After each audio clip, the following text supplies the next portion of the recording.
Oftentimes, the Christian walk is like climbing a mountain. It takes a lot of work, one step at a time, but you arrive at some pretty incredible places. But for most of us, that's not really the case. I think it's because we read the Bible like it's a National Geographic magazine or a documentary or a biography and think like, oh man, I wish those were my stories, or I wish I was in those places. But we don't actually do anything about it.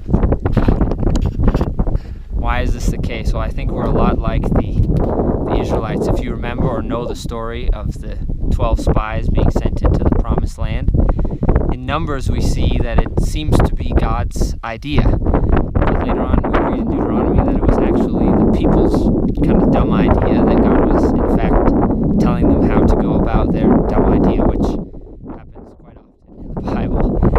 And the problem with it is they go into a land that God has already told them, hey, it's good, go for it, it's for you.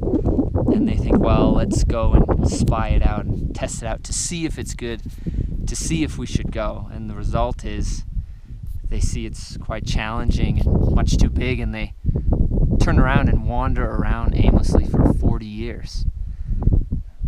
We see that contrasted with the life of Joshua, that once they actually took their first step, do they see that God is actually with them. And they don't scope it out, they just take it one step at a time. And that's really what our faith is like. We often try to hear what God's telling us to do or see what He's telling us to do, and then we scope it out, we analyze it, we measure the risk and the reward and see if we should actually do it. And the result is we don't actually take any steps forward, and we're like the Israelites, kind of wandering around wishing we could be somewhere where we're not. Whereas if God says to do something, you take it one step at a time. If you sat and looked at a map of a mountain and calculated the elevation and the distances and looked at photographs of it, that would be great, but you'd probably never stand, on the top of it.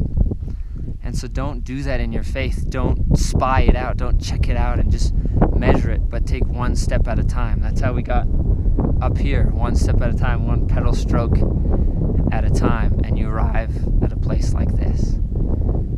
And so for DTS, that could often be the first step for some people. And yeah, you don't really know where you're going to go, where you're going to end up. But rather do that than wandering around wishing you were somewhere. Take that first step like Joshua. And yeah, this looks a lot like a promised land. But who knows, your promised land could be wherever, but you're never going to get there without taking a step at a time and putting the effort in.